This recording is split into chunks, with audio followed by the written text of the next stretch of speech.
Dalam kajian yang dilaksanakan di Sanur, Bali, ada peserta yang bertanya, kapan pandemi COVID ini akan berakhir? Saya sudah bertanya kepada banyak supranaturalis dan spiritualis, belum ada yang bisa menjawab. Ini jelas pertanyaan yang menantang dan penulis suka tantangan. Maka penulis jawab pertanyaan ini dengan cara yang belum pernah penulis lakukan. Penulis buka-bukaan 100%, tapi penulis bilang off the record. Apa yang penulis sampaikan tidak boleh dibuka di luar, cukup untuk peserta kajian saja.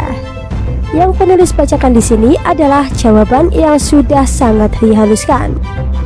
Jadi ini jawaban penulis. Isu ini bisa berakhir hari ini juga dengan cara Presiden Republik Indonesia mencabut status darurat kesehatan dan membubarkan gugus tugas COVID-19. Ini benar-benar hanya soal keputusan politik. Soal dinamika politik tidak ada urusannya dengan soal pandemi dan epidemiologi. Mari kita runut kronologi sejak awal bagaimana kasus ini berjalan dan bagaimana keadaan saat ini. Yang pertama, pada awalnya pemerintahan Republik Indonesia sangat santai. Menkes Terawan menyatakan corona bukan virus bahaya. COVID-19 ini termasuk penyakit yang bisa sembuh sendiri. Angin berubah saat Presiden Republik Indonesia ngobrol via telepon dengan Dirjen WHO. Tampaknya ada nego yang rumit di situ. Maka mendadak muncul 2 pasien yang dinyatakan positif COVID-19 dan ditetapkan status darurat kesehatan di Indonesia. Lalu Menkes Terawan mendadak hilang dari peredaran. Pendapat warasnya tak terpakai lagi. Kemudian yang ketiga, sejak saat itu, kebijakan pemerintahan Republik Indonesia soal COVID-19 ini menjadi sangat disetir WHO. Kita selalu ikuti WHO meski WHO terlihat jelas galaunya. Kebijakannya selalu berubah-ubah, selalu PHP dalam soal vaksin dan obat. Lalu ujung-ujung jadi banyak orang Indonesia yang positif COVID-19 tanpa kita tahu bagaimana mereka bisa terkena. Faktanya, 2 pasien pertama yang jelas sosoknya telah sembuh. Lalu, WNI dari Wuhan yang dikarantina di Pulau Galang dinyatakan sehat juga. Dan yang pertama kali pula banyak kasus positif COVID-19 adalah DKI Jakarta, bukannya Bali yang banyak kedatangan turis Cina sepanjang Januari-Maret 2020. Dari mana virus ini datang? Kenapa di Jakarta? Siapa yang kena dan siapa yang menularkan?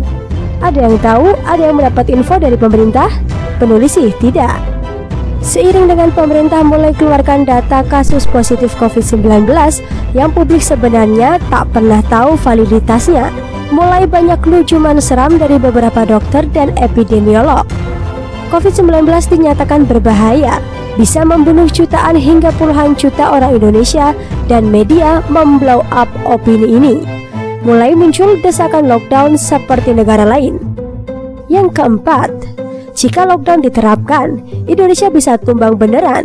Ceritanya akan beda. Hari ini kita kecil kemungkinan masih bisa bercengkrama.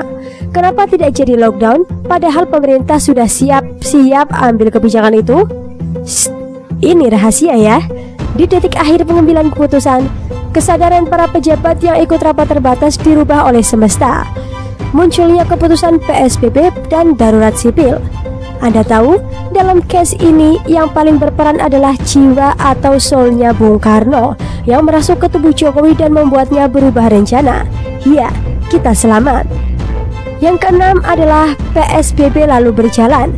Ekonomi lumayan rontok, banyak PHK, sektor informal tidak jalan. Tapi ini jauh lebih ringan destruksinya ketimbang lockdown.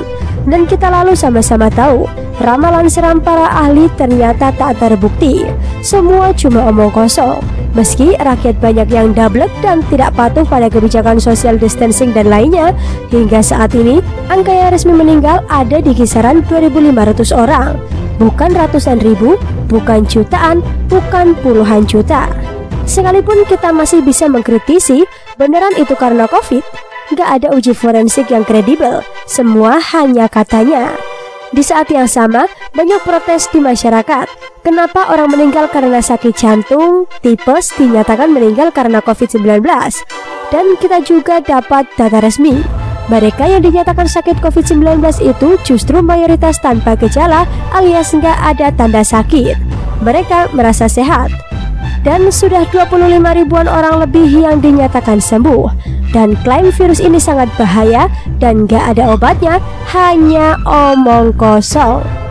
Pemerintah sebenarnya melakukan kesalahan besar dengan hanya percaya kepada epidemiolog tanpa melakukan riset serius tentang lethality rate dari penyakit ini. Tak ada kajian pengaruh pada death rate nasional, gak ada perbandingan dengan kasus sakit lain, gak ada perbandingan dengan bulan-bulan sebelumnya. Kebijakan benar-benar dibuat serampangan hanya berdasarkan prediksi. Yang ketujuh, Indonesia lalu kembali diselamatkan saat Presiden Republik Indonesia dapat hidayah dan meluncurkan kebijakan new normal untuk mengatasi dampak PSBB yang membuat ekonomi macet dan bisa melumpuhkan kehidupan. Ada teman seorang penulis yang bertanya, ini sebenarnya gimana sih? Kok Pak Jokowi kayak orang linglung? Begini, memang ada rahasia di balik ini semua. Secara faktual memang Presiden Jokowi tampil berubah-ubah. Pada pidato tanggal 18 Juni 2020 di istana yang sangat heroik, mendesak para menteri bertindak luar biasa untuk mendobrak kebekuan dalam gerak pemerintah. Betul-betul harus aksi untuk gelontorkan anggaran guna mengatasi tantangan krisis ekonomi. Tapi, tanggal 26 Juli 2020, di Surabaya malah sibuk bicara tentang bahaya COVID yang besar sekali, keharusan pakai masker dan menerapkan protokol kesehatan ala WHO. Dan hal semacam ini gak relevan dengan tantangan sebenarnya. Ekonomi kita nyaris ambruk karena kebijakan pemerintah yang berlebihan. Ada apa di balik ini semua? Jawabannya ada di dalam diri Presiden Jokowi sendiri, ada dinamika. Kuasa gelap dan terang bertempur di badan itu. Berita gembiranya, lihatlah foto Presiden Jokowi pada tanggal 29 Juni 2020. Wajahnya terang, auranya cemerlang. Itu berarti kuasa terang yang menang. Melalui sosok yang kita kenal sebagai Presiden Jokowi, ada kekuatan semesta yang bekerja untuk menyelamatkan bangsa ini. Yang kedelapan, bulan ini penulis berkeliling ke banyak daerah, mulai dari Pekalongan, Semarang, Medan, Deli Serdang, Pematang Siantar, Prapat, Pekanbaru, Kuningan, Jogja, Solo, Wonogiri, Surabaya, berujung di Bali. Penulis melihat geliat ekonomi di mayoritas daerah sudah mulai pulih. Jalanan rame, rumah makan mulai banyak pengunjung, hotel-hotel mulai ada isinya. Di Pematang Siantar malah orang tumpah ruah di pemandian. Di Surabaya, orang bebas ngopi-ngopi dan ngumpul di kafe. Ketakutan pada corona semakin sirna.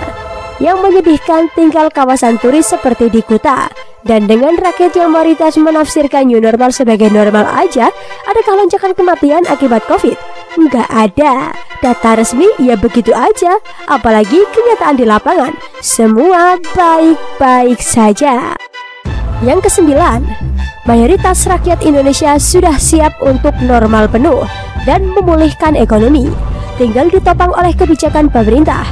Cabut darurat kesehatan, bubarkan gugus tugas COVID-19, cabut kebijakan rapid test dan PCR test untuk perjalanan dengan moda transportasi publik. Apakah pemerintah akan melakukan itu? Pasti ada kekuatan semesta yang tak bisa dilawan siapapun. Inilah saatnya penghakiman bagi siapapun yang telah berbuat kejahatan kemanusiaan dengan mengatasnamakan isu pandemi. Tiada lagi toleransi. Tiada boleh lagi rakyat kecil dibuat susah, dibuat nggak bisa cari makan dengan alasan melindungi mereka. Perubahan besar telah terjadi sebagai skenario penyelamatan bangsa ini. Jaya Indonesia, merdeka. Kuta, 30 Juni 2020. Ditulis oleh Setio Hajar Dewantoro, dilansir dari siwo.com.